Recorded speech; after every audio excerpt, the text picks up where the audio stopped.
दिल्ली के पास नोएडा के सेक्टर 49 में बिजली विभाग की टीम पर लोगों के हमले से हड़कंप मच गया। ये कर्मचारी वहां बिजली मीटर की चेकिंग के लिए पहुंचे थे, जिसके बाद वहां मौजूद लोगों ने बिजली विभाग के कर्मचारी की जमकर पिटाई की। वहां मौजूद एक आदमी ने पहले कर्मचारी को लात से मारा, फिर उस पर थप्पड़ों की बौछार कर दी। इस दौरान कर्मचारी छोड़ने की गुहार लगाता रहा, लेकिन आदमी ने उसे पीटना जारी रखा।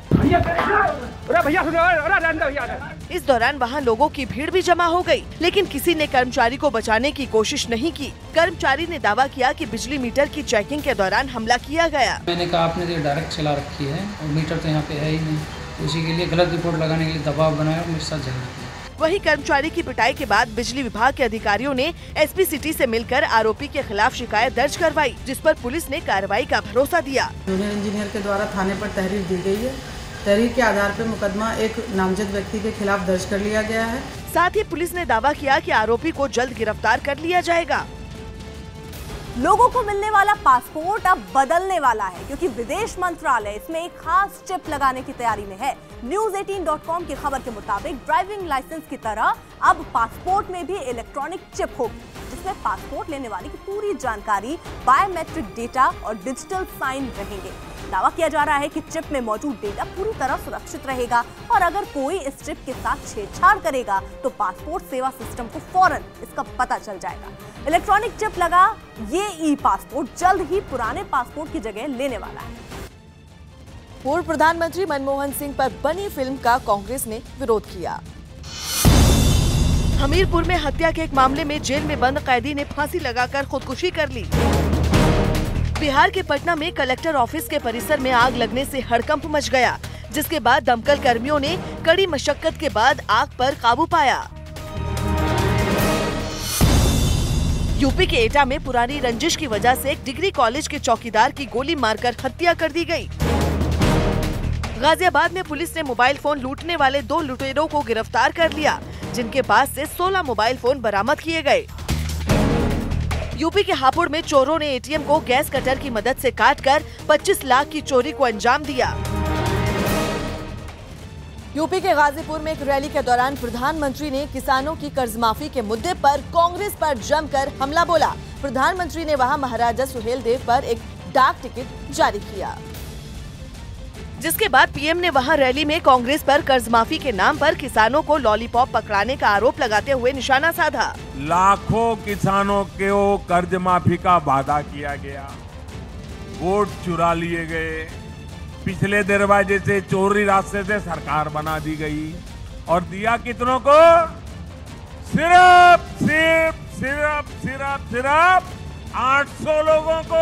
यही नहीं, पीएम ने मध्य प्रदेश और राजस्थान में कांग्रेस की नई बनी सरकारों पर भी हमला बोला। उन्होंने दोनों राज्यों में यूरिया की किल्लत का जिक्र किया और दावा किया कि बीजेपी की सरकार जाते ही बिचौलिए सामने आ गए। वोट बटोरने के लिए लुभावने उपायों का हश्र क्या होता है, वो अभी मध्य प्रदेश और राजस्थान में दिख रहा है।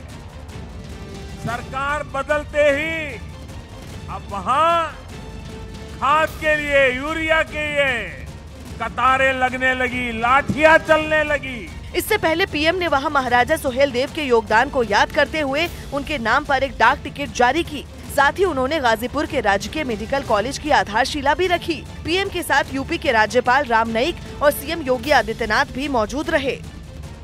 इसके बाद पीएम हेलीकॉप्टर से वाराणसी पहुंचे, जहां उन्होंने इंटरनेशनल राइस रिसर्च इंस्टीट्यूट का उद्घाटन किया। ये संस्थान वाराणसी के चांदपुर में बना है, जहां पीएम ने फीता काटकर इंटरनेशनल राइस रिसर्च इंस्टीट्यूट का उद्घाटन किया। इसके बाद पीएम ने संस्थान के अंदर जाकर वैज्ञानिकों से बातचीत की और चावल की अलग अलग किस्मों की जानकारी ली। इंटरनेशनल राइस रिसर्च इंस्टीट्यूट का उद्घाटन करने के बाद पीएम दीनदयाल हस्तकला संकुल पहुंचे। वहां उन्होंने 1 डिस्ट्रिक्ट 1 प्रोडक्ट प्रदर्शनी का उद्घाटन किया। इसके बाद पीएम ने प्रदर्शनी में बने कई स्टॉलों पर जाकर वहां रखी गई चीजों को देखा। पीएम ने वहां स्टॉल पर खड़े लोगों से प्रदर्शनी में लगाई गई हस्तशिल्प की चीजों के बारे में बातचीत भी की। पीएम ने वहां हस्तशिल्पियों और कारोबारियों को संबोधित करते हुए पूर्वांचल को हस्तशिल्प का हब बताया।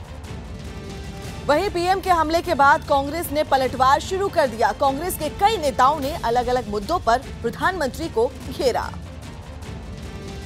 जांच चल रही है, परंतु हम जानते हैं इलेक्शन आ गया है, मुद्दे इनके पास कुछ है नहीं। इसी तरह के ईडी के माध्यम से तमाम लोगों पर उन्होंने इस तरह के दबाव बनाए हैं। चौकीदार क्या है आपके दर्शक स्वयं जानते हैं।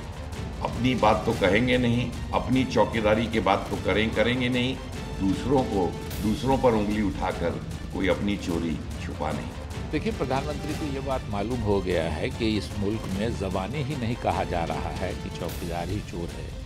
कई गाने भी बन गए कि चौकीदार ही चोर है, और कोई इस देश में नहीं पूछ रहा है कि ये चौकीदार कौन है, क्योंकि हर आदमी को मालूम हो गया है इस देश में कि चौकीदार नरेंद्र मोदी जी के बारे में कहा जा रहा है। तो नरेंद्र मोदी जी इससे घबराए हुए हैं, तो हर मीटिंग में अपनी सफाई दे रहे हैं। लेकिन इस देश की जनता को विश्वास हो गया है, और 3 राज्यों के चुनाव में और भी परिलक्षित हो गया कि देश की जनता को पूरा विश्वास हो गया कि चौकीदार ही चोर है। अब मोदी जी कुछ भी बोले उस पर लोग विश्वास नहीं करने वाले। इल्ज़ाम लगा हो जिस पर वही अपनी सफाई में अपने आप को सर्टिफिकेट दे रहा है ईमानदारी का, तो शक ज़्यादा बढ़ जाता है। इसका मतलब ये है कि दाल में कहीं काला है और कहीं ना कहीं तो तिनका आ गया है, जिसकी वजह से अपनी सफाई देनी पड़ रही है। दिल्ली के नेशनल आर्ट गैलरी में महात्मा गांधी की दांडी यात्रा पर एक प्रदर्शनी लगाई गई, जिसमें गांधी जी के जरिए की गई दांडी यात्रा को दिखाया गया। इस प्रदर्शनी की खास बात ये रही कि पहली बार दांडी मार्च के दौरान गांधी जी की जो तस्वीरें बनाई गई थी उन्हें भी शामिल किया गया, और इसे यादगार बनाने के लिए गुजरात से 40 टन नमक भी मंगवाया गया। दांडी यात्रा या नमक यात्रा, जिसको आज तरोताज़ा किया गया है। इस वक्त मैं नेशनल आर्ट गैलरी में मौजूद हूँ, जहाँ गांधी जी की दांडी यात्रा को जीवंत किया गया है। अगर गैलरी की ओर नज़र डालें तो उस वक्त की तस्वीरें लगी हुई हैं, जिनको गुजरात में खोजा गया है, और ये कंफर्म किया गया है कि ये उसी वक्त की तस्वीर हैं। इन तस्वीरों को इकट्ठा करके आज पेश किया गया है। दांडी यात्रा जो कि अंग्रेज़ों के नमक पर कर लगाने के विरोध में गांधी जी ने निकाली थी, जिसको आज इसने पेश किया है। गांधी जी का दांडी मार्च हम तैयार किए। आप देख सकते कि एटमॉस्फेयर ऐसा हम क्रिएट किए कि कोई भी आए उसका अंदर वो गांधी जी को फील कर सके, और उसके लिए हम उनका उद्देश्य वो दांडी मार्च का ज़्यादातर हम यहाँ प्रोजेक्ट किए। यूपी के गाजीपुर में पूर्वांचल यूनिवर्सिटी के कुलपति राजा राम छात्रों को हत्या करने की सलाह देने के बाद विवादों में घिर गए। वे वहां छात्रों के एक सेमिनार में हिस्सा लेने पहुंचे थे, जहां पूर्वांचल यूनिवर्सिटी के कुलपति प्रोफेसर राजा राम ने झगड़ा होने पर छात्रों को हत्या करने की सलाह दे डाली। अगर आप पूर्वांचल विश्वविद्यालय के छात्र हो तो रोते हुए मेरे पास कभी मत आना। एक बात बता देता हूं,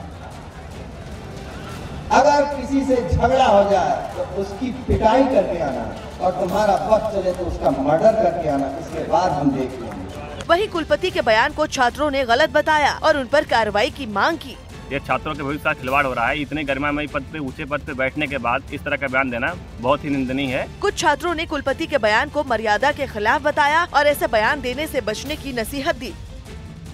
उत्तर प्रदेश के मऊ से बीजेपी सांसद हरि नारायण राजभर ने अयोध्या के डीएम को चिट्ठी लिखकर रामलला को एक घर देने की मांग की है। चिट्ठी में उन्होंने लिखा कि मोदी सरकार की मंशा है कि कोई बिना छत के ना रहे। बीजेपी सांसद का दावा है कि राम तिरपाल में हैं और उनको भी प्रधानमंत्री आवास मिलना चाहिए। राजभर ने दावा किया कि तिरपाल में रामलला को ठंड लगती है, इसलिए प्रधानमंत्री आवास योजना के तहत राम के लिए एक घर बनवाया जाए।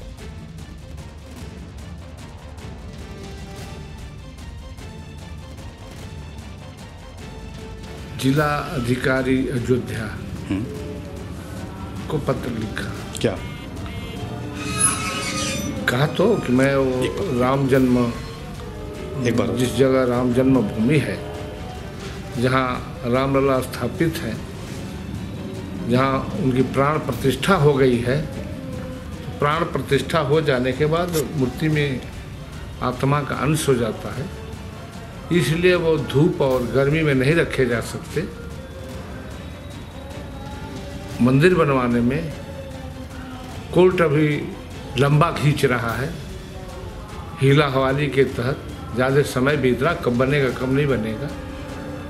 तब तक प्रधानमंत्री आवास योजना के अंतर्गत उनके आवास द्वारा छत मुहैया कराया जाए।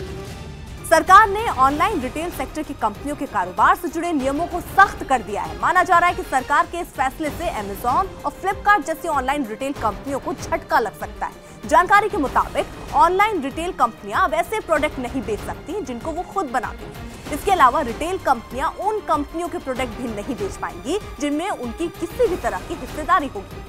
सबसे अहम बात कि ये ऑनलाइन रिटेल कंपनियां किसी भी प्रोडक्ट को एक्सक्लूसिव तरीके से नहीं बेच पाएंगी। सरकार ने ऑनलाइन रिटेल कंपनियों में एफडीआई के नियमों में भी बदलाव किया है। इस बदलाव के मुताबिक एफडीआई को मंजूरी देने से पहले ये देखा जाएगा कि निवेश करने वाली कंपनी का पहले से कारोबारी रिश्ता तो नहीं है।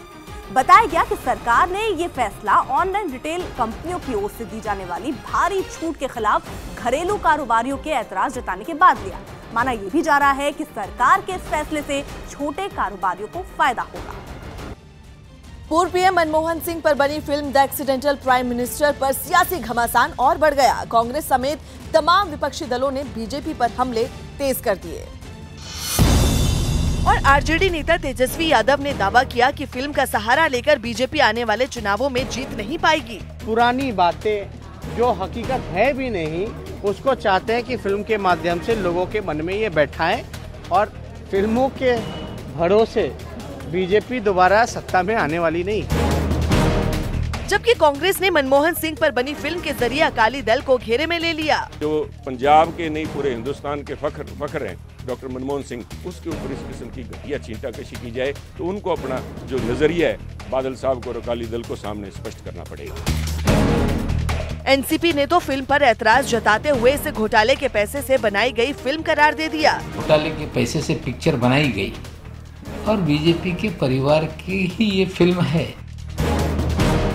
वहीं बीजेपी सांसद और अभिनेता अनुपम खेर की पत्नी किरण खेर ने अभिव्यक्ति की आजादी का हवाला देते हुए राहुल गांधी पर निशाना साध दिया। टॉलरेंस बढ़ रही है, फ्रीडम ऑफ स्पीच होना चाहिए। तो जो लोग फ्रीडम ऑफ स्पीच की बात करते हैं, i.e. मिस्टर राहुल गांधी, तो उन्हें अपनी बात पर खरा उतरना चाहिए।